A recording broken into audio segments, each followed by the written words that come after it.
সকলকে পশ্চিমবঙ্গ দিবসের অনেক অনেক শুভেচ্ছা। আর তার সাথে সাথে চলছে যোগা ডে। আমি এখন আছি প্রিন্সেপ ঘাটে। এটা হলো খিদিরপুরের দিকটা, সোজা চলে যাচ্ছে বাবুরঘাটের দিকে। জায়গাটা খুব সুন্দর সাজিয়েছে। এখন হয়েছে সন্ধ্যা 7টা। আর এই হলো তোমার ওয়েলকাম টু দি কার্নিভাল। আজকে এখানে কার্নিভাল চলছে, তার সাথে সাথে আজকে আর একটা আকর্ষণ আছে বিশাল বড়, সেটা একটু পরে তোমাদের বলছি। আপাতত আমি ঢুকি। প্রিন্সেপ ঘাটটা কিন্তু এখন একদম অচেনা হয়ে গেছে। ব্যাকগ্রাউন্ডে দেখতে পাচ্ছ সেকেন্ড হুগলি ব্রিজ, ওই যে প্রিন্সেপ ঘাট। আর সবার প্রথমে এই জিনিসটা দেখতে পারবে, এখানে বালি দিয়ে কিন্তু খুব সুন্দর করে সাজিয়েছে। সাধারণত তোমার উড়িষ্যা বা তোমার সি বিচ এরিয়াগুলোতে গেলে এরকম দেখতে পারি, বাট এই জায়গাটা কিন্তু অ্যাকচুয়ালি খুব সুন্দর লাগছে, যেটা বাড়ি দিয়ে সাজানো।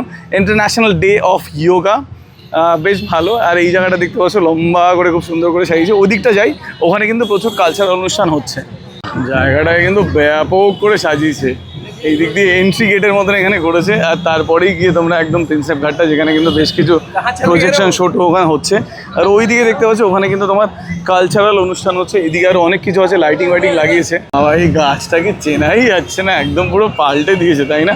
এখানে যারা যারা এখানে পারফর্ম করছে তারা যেমন এখানে বসে আছে, আমাদের পল্লী গ্রাম বাংলা সব লোকজন এসছে, সব আর্টিস্টরা। আর এ পাশটা যদি দেখি, হ্যাঁ এখানে বাচ্চাদের ফানের জন্য প্রচুর অ্যাক্টিভিটিস আছে। আর এদিকটা যদি দেখো, এইগুলো প্রিন্সেপ ঘাট। প্রিন্সেপ ঘাটটাকে কিন্তু খুব সুন্দর করে প্রজেক্ট, মানে যেমন হয় প্রজেকশন করা হচ্ছে, তার জন্য কিন্তু দেখতে এই জায়গাটা বেশ সুন্দর লাগছে। ওদিকটা প্রচুর লাইট, ওদিকে একটু পরে যাবো। আমি বললাম এই জায়গাটা একটু সবার আগে একটু দেখে নিই। আর এ পাশে যদি দেখো, এ পাশে কিন্তু তোমার বড় কালচারাল অনুষ্ঠান। এটা হলো 12তম আন্তর্জাতিক যোগ দিবস বা যোগা ডে বলতে পারো তোমরা। আমি একটু সামনে যাওয়ার চেষ্টা করি, দাঁড়াও। এই যে এখানে কিন্তু তোমার পারফরমেন্সগুলো চলছে।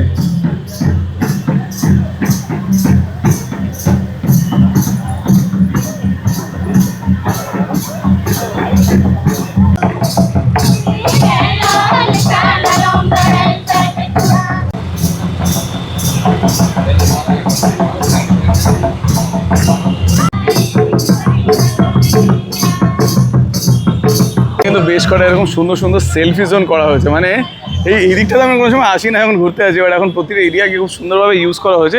এই দিকটা তো মোটামুটি দেখিয়ে দিলাম। এদিকে দেখলাম প্রচুর আলো আছে। চলে এবার একদম একটু গঙ্গাপাড়ের দিকে যাই, দেখি ওই দিকটা কেমন লাগে। ও বাও, এখন লাইটগুলো জ্বালিয়েছে, আরও ভালো লাগে। তাই বলো, এটা কিন্তু হেভি লাগছে, তাই না? প্রিন্সেপ ঘাটের লাইটিংগুলো স্টার্ট করে দিয়েছে, এই জন্য আরও দেখতে ভালো লাগে। এবার থেকে যোগাটা শুরু করতেই হবে, পেটটা কমাতে হবে মনে হচ্ছে।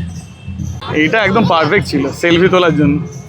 কি সুন্দর সাজিয়েছে এই জায়গাটা, দেখো কি সুন্দর লাগছে এখানে লাইটিংগুলো, না? চলো একটু আগেই যাই, এগিয়ে দেখি ওই দিকটা কেমন লাগছে, মানে আমাদের গঙ্গার পাড়টা কেমন সাজিয়েছে। এখান থেকে এই সাইডটা পুরোটাই সাজিয়েছে এরকম খুব সুন্দর করে। আর 12তম যে আন্তর্জাতিক যোগ দিবস, তার ব্যাপারে এখানে কথা বলা হয়েছে। আচ্ছা, এইদিকে যাওয়ার আগে এদিকটা একবার চোখে বলো, this is the food zone. এখানে কিন্তু খাওয়া দাওয়ার অ্যারেঞ্জমেন্ট করা হয়েছে, প্রচুর দোকানপাট আছে। বসার জায়গাগুলো কিন্তু খুব ইন্টারেস্টিং বানানো হয়েছে, বেশ ভালো লাগছে। এদিকে কেমন ছোটো ক্যাফে টাইপের, ক্যাফে স্টাইল, এখানে বসতে পারবে। পিছনেই তোমার সেকেন্ড হুগলি ব্রিজ, আর এখানে সব ফুড জোন আছে, মানে খাওয়া দাওয়ার জায়গা আছে, একদম এটার পিছনেই করা হয়েছে। তো হ্যাঁ, এইটা তো দরকার, মানে খাওয়া দাওয়া না থাকলে কীভাবে হবে বলো? এই হলো প্রিন্সেপ ঘাট স্টেশন। তাই ভাবে একটু মা দুর্গার দর্শন না করলে হয়? পশ্চিমবঙ্গ দিবস, জামাই ষষ্ঠী সব একসাথে পড়েছে। এই যে এই রাস্তাটাকে পুরোটা সাজানো হয়েছে তোমার একদম সেই মিলেনিয়াম পার্ক অব্দি হয়তো। আর এই জায়গাটা আপাতত প্রিন্সেপ ঘাটটা বন্ধ রাখা হয়েছে। এবার কথা একটু পরে, মানে এখন তো বাজে প্রায় 7:20 মতন, তোমরা ভিডিওটা হয়তো একটু পরে দেখবে। 9টা থেকে আছে ড্রোন শো। এই ঘামি গেছে একদম, সোনাই গেছে, সুন্দর লাগছে কিন্তু দেখতে। বাহ, এই চুড়িদারটা বেশ সুন্দর না? এগুলো ওই থেকে হরিশার হাট। ও আচ্ছা, ঠিক আছে। তো কি বলছিলাম, যে আজকে ড্রোন শো আছে 9টা থেকে, যেটা মিলেনিয়াম পার্ক থেকে দেখা যাবে। জানি না তোমরা কোন ভিডিওটা দেখছো, আসতে দেখে যেতে পারো। আমরা যাচ্ছি এরপরে ওখানে।